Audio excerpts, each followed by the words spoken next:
in an epic and forgettable history.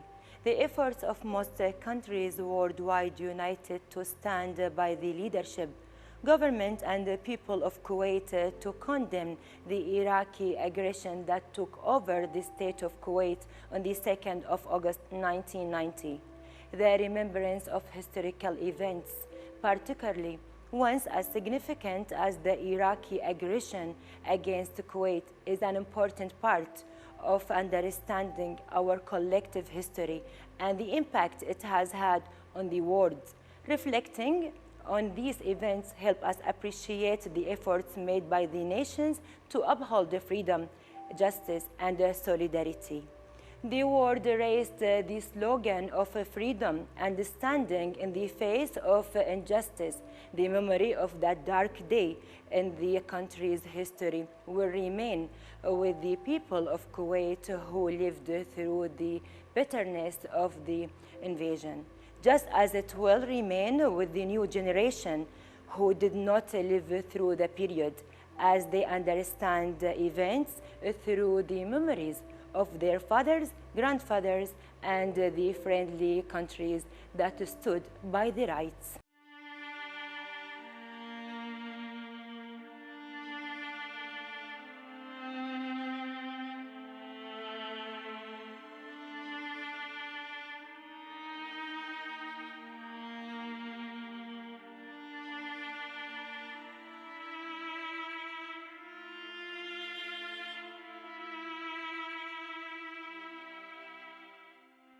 When we heard the news in August 1990 that Iraq and the troops of Saddam Hussein were invading Kuwait, I think Germany was just stepping aside and said, this is not possible.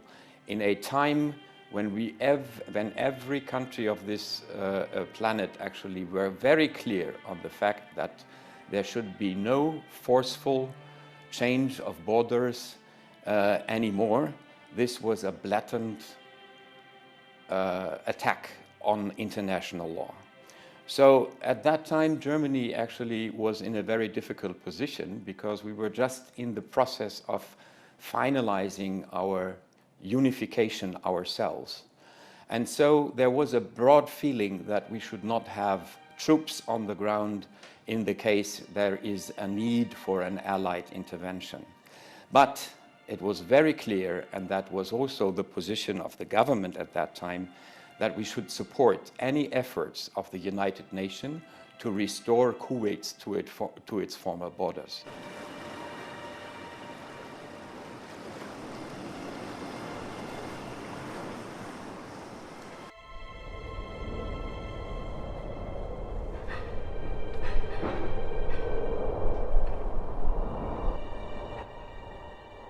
Iraq's invasion to Kuwait was a clear violation of international law, and Argentina's involvement was aimed at restoring Kuwaiti's sovereignty.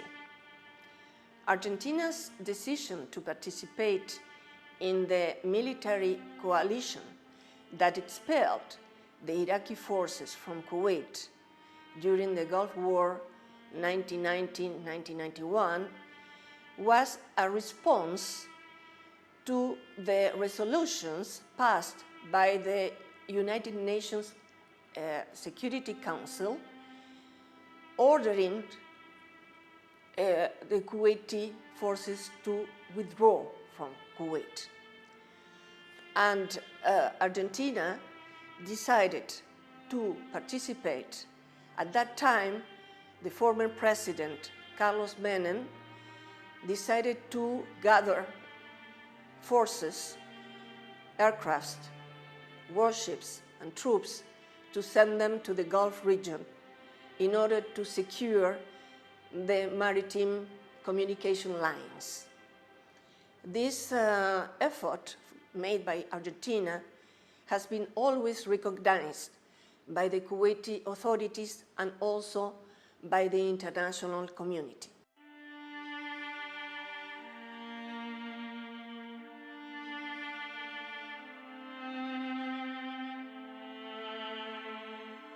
It's a very important page of our history, Italy, from the very first moment, contributed to the condemn of the Iraqi invasion to Kuwait.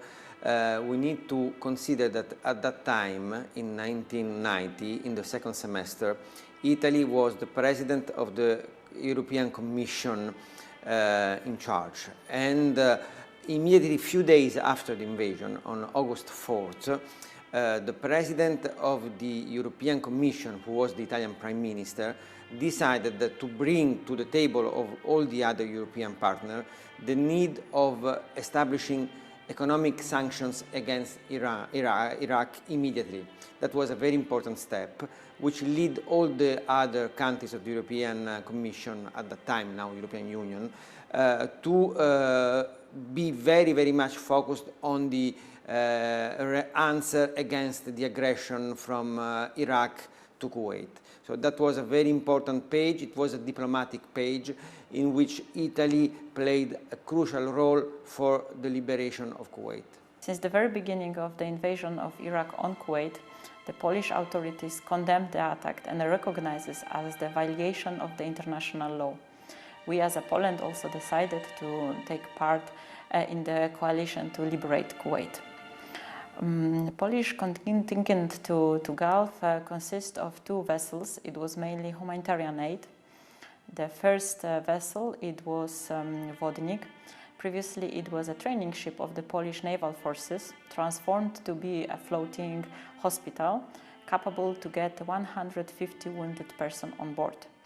The second vessel, it was Piast. It was a training ship of the Polish Navy, also transferred a little bit and sent to the Gulf. The participation of Poland in the Gulf conflict, it was quite challenging for us, as it was the first time since the Second World War that the Polish naval forces performed combat outside the Baltic Sea.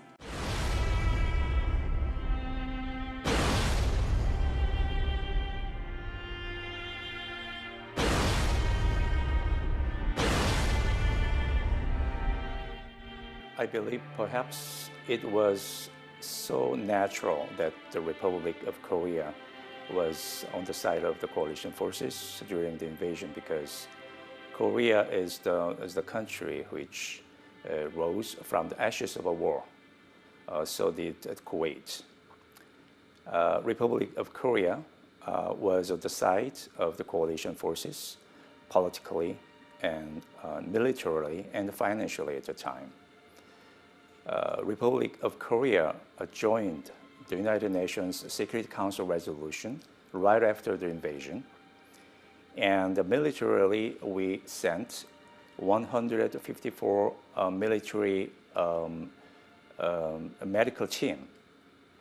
And also, we sent 5 transportation aircraft of Korean Air Forces with 160 operational personnel. And financially, we support almost $500 million for maintaining the coalition forces. I believe the part of it was for just supporting the Kuwait.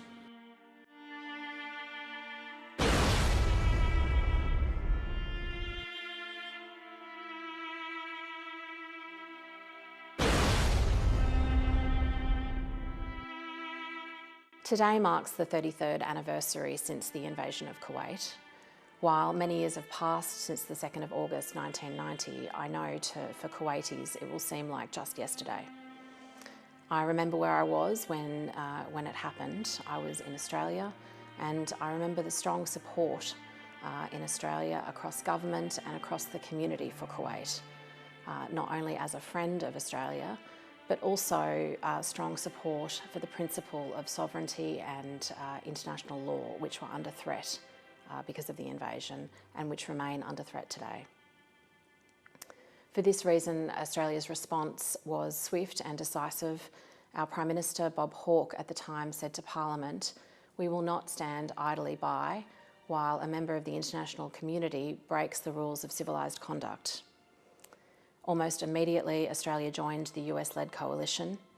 We sent 3 Australian naval vessels into the Arabian Gulf to provide the first lines of defence, And over the course of the occupation, over 1,800 Australian Defence Force personnel across the three services, Army, Navy and Air Force, participated in the coalition, as well as medical and humanitarian teams.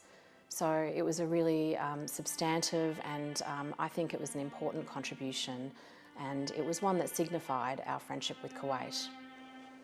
It was really important for Australia to do this. We did it then and we would do it again today. This represents our friendship with Kuwait, but it also represents our unwavering commitment to sovereignty and territorial integrity and the principles of international law. And as our Prime Minister at the time said, we will not stand idly by while a member of the international community undertakes an unprovoked and illegal invasion. So today I think it's important that we pay tribute to those who participated in the coalition, and also, of course, that we remember those Kuwaitis who lost their lives in the course of the occupation.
We supported Kuwait, we defended Kuwait's independence and sovereignty over all its lands and borders.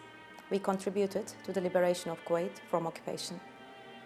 On August 3, 1990, the UN Security Council passed Resolution 660, condemning the invasion and demanding that Iraq immediately and unconditionally withdraw all forces deployed in Kuwait.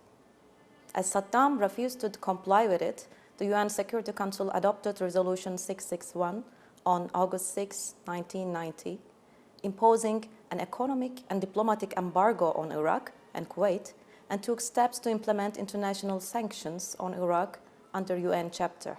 It's a very important day. And I think for Canadians, for Canada, the invasion of Kuwait, it took us all by surprise, I think all over the world. And for Canada, it was very, very important to participate in the effort to liberate Kuwait because it was the right thing to do. And I think as a country, we prioritize standing with our friends, standing against aggression. And Kuwait and Canada, both our countries, feel very strongly about the rule of law, upholding international law, and upholding the United Nations Charter. And so, it was very, very important for Kuwait, for Canada to be part of this effort. And I think one of the things that we learned is how much can be done, how much can be achieved when you have a partnership, when you have a coalition of allies working together, and you're coming together to do the right thing. And so, the invasion of Kuwait, the Gulf War, it was an important chapter in Canada's military history. We joined other countries in the liberation of Kuwait. We had about 4,000 Canadian Armed Forces members participate, throughout the campaign. I think at any given time we had almost 3,000 on the ground at any time. But it also involved all of our Canadian Armed Forces by air, by land, and by sea, including support to air patrols, monitoring sort of maritime pathways. We also deployed firefighters to help to combat the oil fires that raged throughout Kuwait during this period. And it's also the first time that Canadian women in the armed forces participated in combat operations. So for us as a country too, it was actually a very, very pivotal time. This is a good occasion on the 33rd anniversary of the invasion of Kuwait by Saddam Hussein to have the opportunity to explain a little about how we Spaniards felt about this invasion. First of all, we have to bear in mind the historic moment when it took place. I think it was right after the fall of the Berlin Wall in 1989 and the start of what people thought of a new era. No? And probably the invasion by Saddam Hussein and his Iraqi army to Kuwait took place in the context of this impression that the world was still under the previous paradigm or the previous situation, and probably he miscalculated because really there was like a new emerging world order immediately after that year. No? The invasion of Kuwait so for the Spaniards meant a shock. We started to feel we have to also remember that we had so many Spaniards living, so many Kuwaitis spending their summer in the coastal Sol mostly, but also in Mallorca.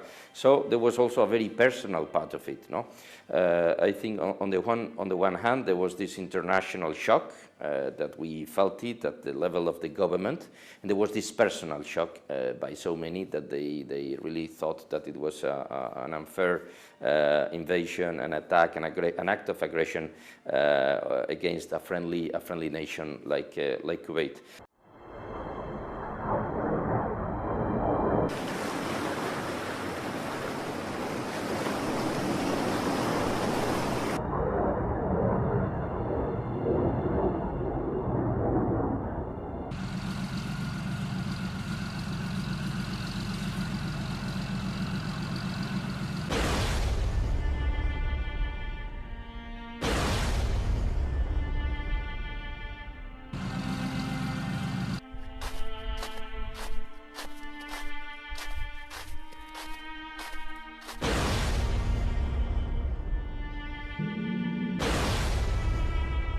So the UK was a real driving force within the international coalition across political and military channels. We were instrumental in terms of mobilising force very quickly to reach the Gulf and to start assisting with Kuwait to resist the invasion, and then also with the liberation of Kuwait. The speed with which we acted, I think, is worth mentioning. So there were Royal Air Force fighter aircraft in place over Kuwait just 9 days after the invasion, and throughout the whole campaign the RAF flew over 2,000 sorties. So the mobilisation of British military personnel in support of Kuwait's liberation was the biggest single mobilisation since the Second World War. This was a really major deal for the UK, and we deployed over 53,000 personnel to assist Kuwait in its time of need.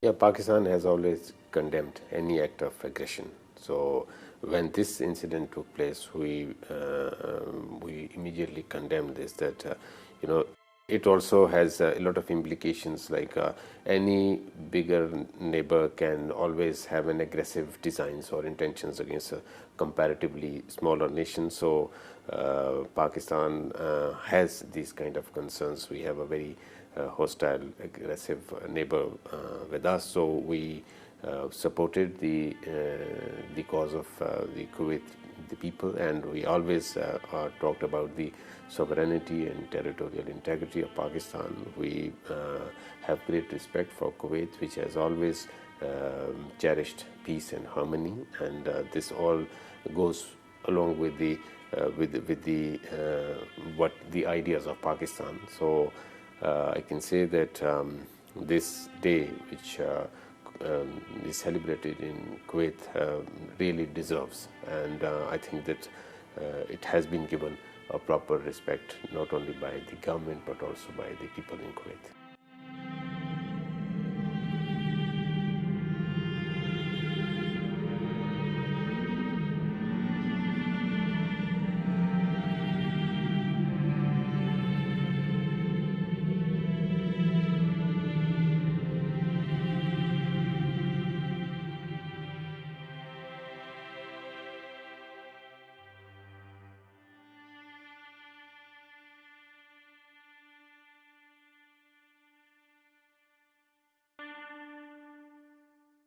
August 2nd marks 33 years since the United States led a coalition of 35 nations to launch Operation Desert Shield and stand against the occupation of Kuwait.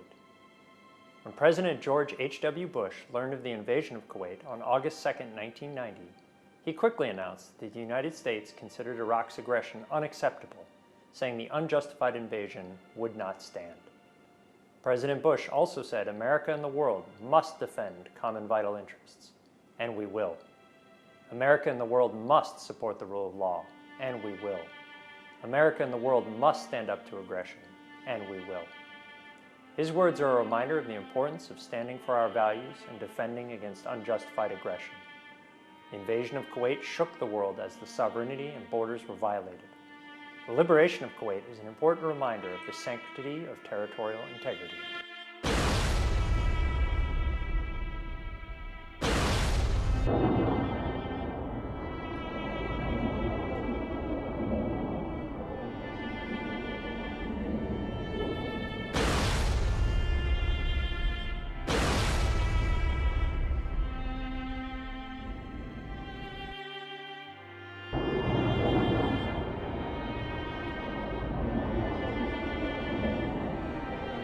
Yes, Margaret Thatcher is mentioned very regularly to me here, and I know she's so fondly remembered by many Kuwaitis because of the important role that she played in making sure that the international coalition stayed true and continued to press for the right outcome.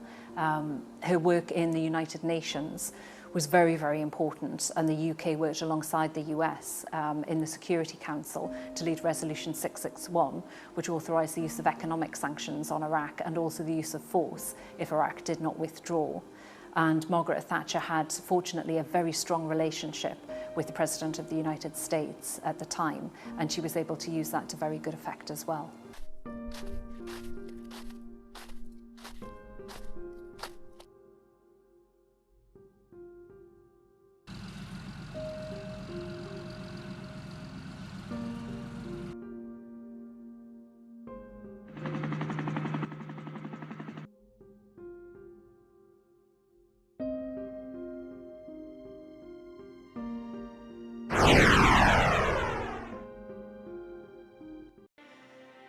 This invasion jeopardized the maintaining of international peace, stability, and respect for Kuwait's sovereignty. The international solidarity shown towards Kuwait was a testament to the importance attached to preserving the sovereignty of nations and respect for international law. It was the international diplomacy duty to handle the collective responsibility of the global community to uphold the values of justice and respect for international borders. This diplomacy demonstrated its ability to bridge gaps and bring together nations with diverse interests and backgrounds, following the same aim: respect for territorial integrity.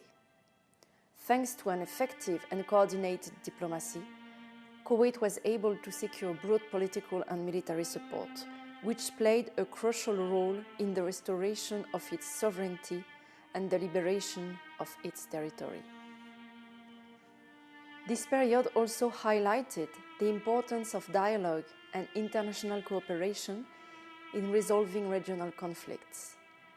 By joining forces, countries around the world send a strong and clear message that invasion should not be tolerated, and the international community would stand with nations victimized by such injustices. The unity shown during this period serves as a remarkable example of how international collaboration and solidarity can be a formidable tool in addressing global challenges and seeking solutions to conflicts.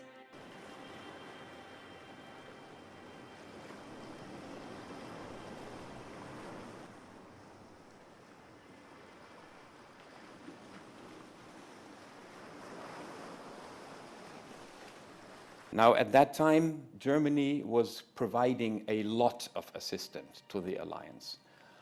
It summed up to about 16.9 billion Deutschmark, which at present prices would be more than 8 billion euro, in support In support of the Allies, we had a lot of material sent to the Allied forces, and there was also help to the Kuwaiti naval forces for trying to clear mines around the islands and in the harbor of Kuwait.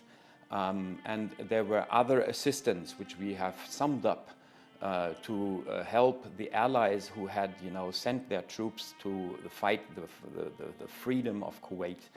And at that time, basically, we had a lot of material and personnel stationed in Allied forces to relieve them.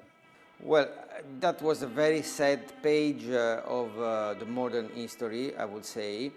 The positive side of this very sad page is that the international community was capable to react in a very significant way, finding coherence of action and clearly stating and clearly working on the liberation of a country which was unfairly occupied.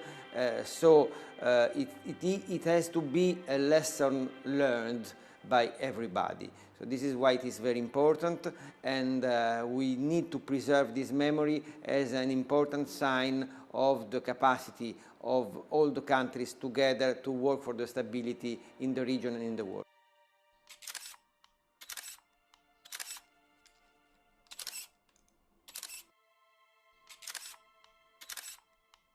Turkey declared its support for both Resolution 660 and 661. Immediately after Resolution 661, Turkey took prompt action, without waiting for the Sanctions Committee to be established, and launched a comprehensive embargo against Iraq on August 7. We stopped all kinds of trade with occupied Kuwait and Iraq, including the closure of oil pipelines and the cessation of the export of the medical supplies. We took control of the capital and assets belonging to the Iraqis and Kuwaitis. Turkey made a successful effort to maintain the economic, diplomatic, and political pressure applied against Saddam regime by conducting an intense diplomatic traffic on the regional countries right after the invasion. Indeed, President Turgut Özal pursued an active foreign policy during the crisis.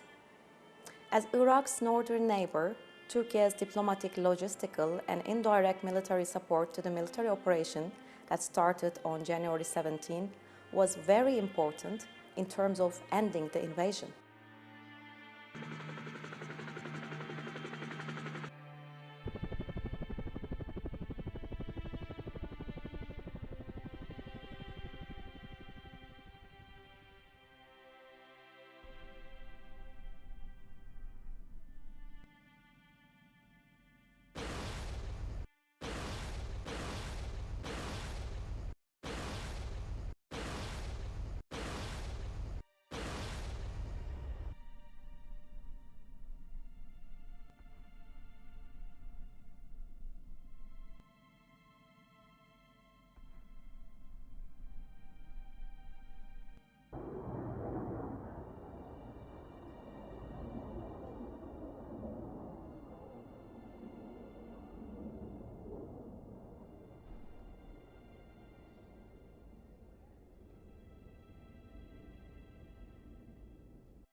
On the military basis, Spain was one of the 34 countries, I think, that took place in the official coalition to liberate, and they sent troops. Spain was one of the 12 countries that contributed with the sending of our Armada boats to the area of the Arabian Peninsula and to the Red Sea in order to watch that the embargo on the Iraqi merchants, on the Iraqi was properly implemented. I think they had a very important intervention through 2 corvettes and 1 frigate. They were all the time doing, of course, shift. There were other boats coming in order to do the same work for all the months that the situation lasted. They had really to work in tough conditions, and they really did a very, very important job in terms of controlling all the seas in the area, and to avoid that the embargo was being violated, and was an important part of it. More than 1,400 military were working in those Spanish Armada boats, and they had this decisive action that was very closely followed by the Spanish society. There was a moment that our army was still not a fully professional one. So that was the last intervention abroad of Spanish army, with soldiers that many of them were just conscripts, people from families that they were taking place in their military service, and they were recruited to take part. There was not any hesitation by the Spanish government of Felipe González, and also by the opposition, by all the forces of the opposition, to support the liberation of Kuwait. There was some debate because of the nature of the conscripted soldiers to be there instead of being professionals.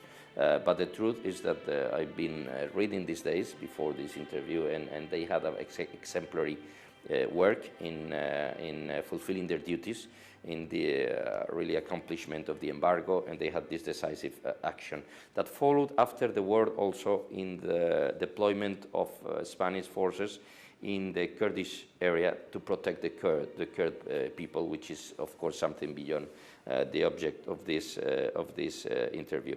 I think our intervention was very important to us, and I think it was important from the point of view of the diplomatic action, the personal, people-to-people action in Spain during the period that the invasion lasted, and finally, last but not least, of course, from a military point of view, with the Spanish frigates and corvettes that were sent here with almost 1,500 soldiers, that they fulfilled a very important exemplary role that they normally do, all our armed forces, everywhere they are deployed in our history.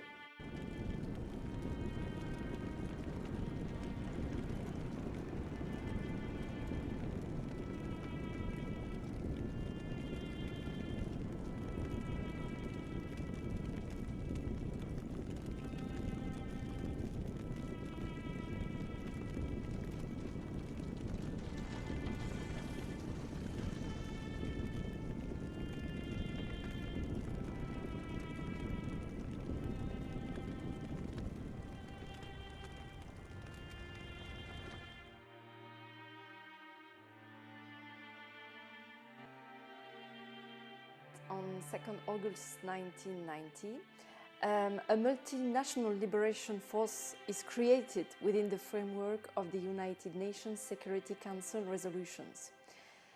France's military reaction starts with the involvement of air assets to a level never reached before, and the deployment of a division-sized land component named Daguet with 14,500 troops, the whole panel of necessary combat equipment, and enough logistic support to sustain a long-term campaign. From September 1990, the Daguet Division starts a colossal preparation to get ready for the offensive to liberate Kuwait. Operation Desert Storm is launched on 17 January 1991. After a 43-day-long air campaign, the land operations unfold from 23 to 26 February. During this phase of the campaign, the French forces conquer the Iraqi city of Al Salman and take part in the encirclement of the Iraqi forces. After the liberation of Kuwait and the ceasefire declared on 28 February, France redeploys part of the division in Kuwait City to provide medical support and humanitarian aid. 2 engineer battalions and EOD divers take part in the demining of Kuwait City, and Kuwait's territorial waters to allow a return to normal life. Divonne-les-Bains played a key role during the delicate time of the Iraqi occupation. Up until now, Kuwaiti remember how this French town welcomed, support and offered all facilities to the Kuwaitis who moved there to pursue their lives and study during that time. It stands as an example of solidarity and humanitarian support extended to Kuwaitis in their time of need. This compassionate approach undoubtedly eased the hardships faced by the Kuwaitis and provided them with a sense of comfort and security in difficult times. A very visionary decision was taken by the then government of Bangladesh to send the military contingent here to fight or work in cooperation with the coalition forces. So from that time, although Bangladesh armed forces did not fight in the frontal, but they were in the supporting role. But after the invasion was over, when there is a requirement of the reorganization of Kuwait, then Bangladesh contingent came back to 1991. Until today, they are continuing as a Bangladesh military contingent in Kuwait under Operation Kuwait Punargatan.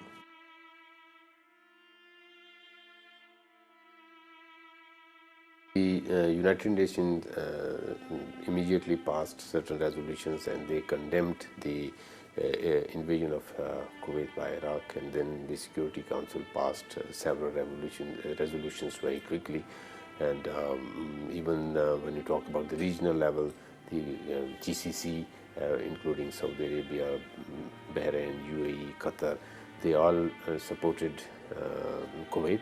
And even at the OIC level, Pakistan being a member also was part of this condemnation, and then we were part of the coalition forces, which of course were under the leadership of the United States. That the invasion was not only condemned in words, but also in verbally, but rather action was taken. So all this was done under the umbrella of United Nations. So you can say that after the Second World War, this was one of major event which had happened, and it was duty of the United Nations, including all the member states, to act swiftly, and this was done.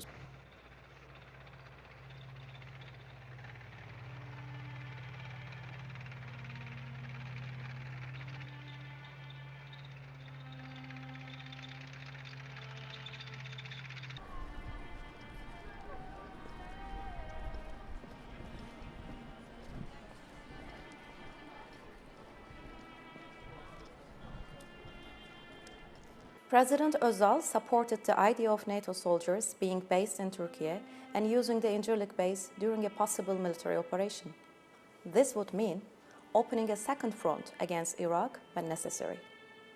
In addition, the fact that Turkey moved approximately 120,000 soldiers to the Iraqi border before the war was a serious threat to the Saddam regime. It led Iraq to change its defense strategy. The Turkish embassy in Kuwait was also among the last diplomatic missions to evacuate after the invasion. I'm glad that Turkey's anti-occupation policies attracted the attention of Kuwait. Kuwait's Crown Prince Shehzad made a special visit to Turkey on August 13, 1990, and expressed Kuwait's gratitude for Turkey's support.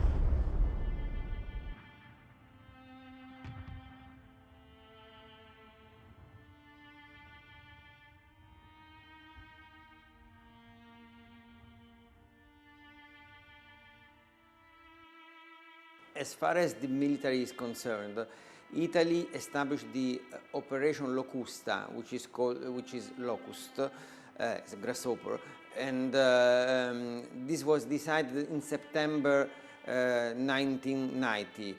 The idea was to deploy immediately in the region 8 Typhoon for the first time after the Second World War on the Italian side, to do all the activities related to the liberation of Kuwait. Of course, after Resolution 678 from the UN started to be implemented, those planes contributed to the liberation through several operations they did on the Kuwait airspace.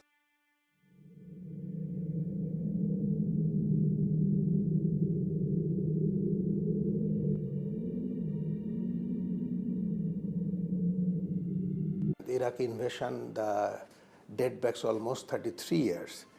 You know, in a country, every country has their right of independence and sovereignty, and Kuwait is an independent sovereign state.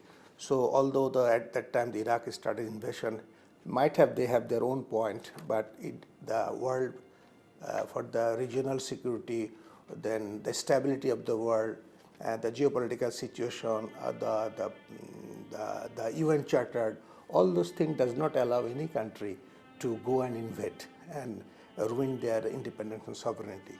So I wish that this will never happen for any country, not now, present or in the future. Every country might have some problem which must be solved by the diplomacy. The military means should not be utilized for any reason. So on this day, I wish that all the country across the globe, or including Kuwait, every country will maintain a very peaceful and friendly relation to their neighbors and go forward for the mankind of the people and for their people. We have always supported the sovereignty and territorial integrity of Kuwait. It's for us, it's always been, a country which cherishes peace and harmony. So we say this, that we are always with the Kuwait and the people of Kuwait.